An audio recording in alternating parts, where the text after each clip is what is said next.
Individuals who have lost their jobs or may have had their hours reduced because of the coronavirus may now find that they've also lost their health insurance coverage.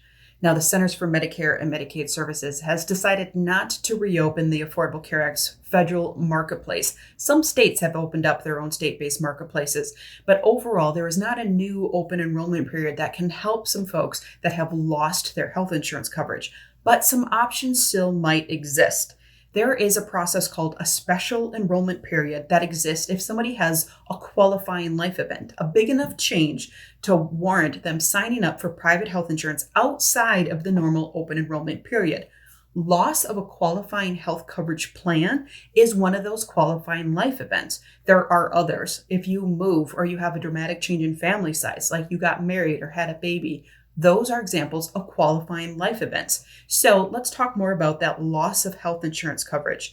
If you had a qualified health plan, that could be Medicaid, that could be work-sponsored health insurance, or it could be a private insurance plan you bought on your own. If you lost that or you expect to lose it in the next 60 days, that is a trigger to sign up for a special enrollment period in the Affordable Care Act marketplace. You would be assessed against all of the other eligibility criteria to see if you qualify, but it gives you the opportunity to log on to HealthCare.Gov and start the application process.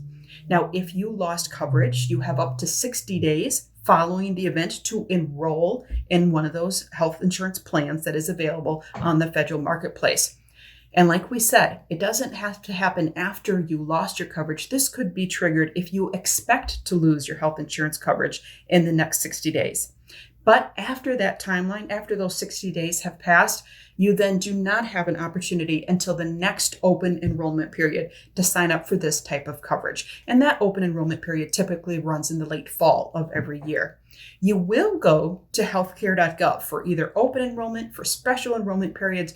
HealthCare.Gov is the landing page where you're going to start all of these healthcare coverage applications. Now, you may be required to prove some of the changes that you are saying happen. If you lost your healthcare coverage, you might have to provide a document that supports that claim. Now, here are some other considerations to take into effect.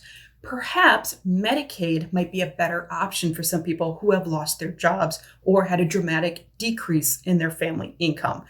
Medicaid does have different eligibility thresholds in each state, so you would want to look into what the criteria is in the state that you're in to see if you are eligible. Now, we also want to make sure that you understand what counts as income when you are applying for healthcare coverage. And that could look different for different programs. For Medicaid, it could look one way. For the marketplace, it could look another. One of the key variables might be if you're getting unemployment compensation. While typically unemployment benefits do count as your household income, as part of the income coming into your house for Medicaid purposes in a lot of states, it also counts in the marketplace. But that enhanced unemployment compensation that might come from the CARES Act that was just signed into law, that will not count for Medicaid, but it will count for the marketplace. So a little variable there that you will want to make sure you specifically get clear when you're asking to apply for either a Medicaid or marketplace plan. Try to get someone to help you through that distinction so you appropriately apply the income rules. Now, you could also have some of your unemployment compensation or the income that you count impact what you might be eligible in terms of affordability measures in the marketplace. Marketplace plans have some tax credits or cost sharing reductions available for people that are within specific income thresholds. Having an accurate representation of your household income could make you eligible for those enhanced assistance. And you're going to want to report changes anyway. If you've had a dramatic decrease or increase in income, make sure that the person or the agency that's in charge of your health insurance coverage is aware of that. You're going to want to report a change to your Medicaid office. You're certainly going to want to report a change to the marketplace if you already have a marketplace plan. We share a couple resources in the description below. First of all, a reminder that you are going to want to go to healthcare.gov to start that special enrollment period application. We also provide the link to the glossary on healthcare.gov that gives you a little bit more detailed definition of what counts as a qualifying life event and a couple other variables that might be relevant also from healthcare.gov.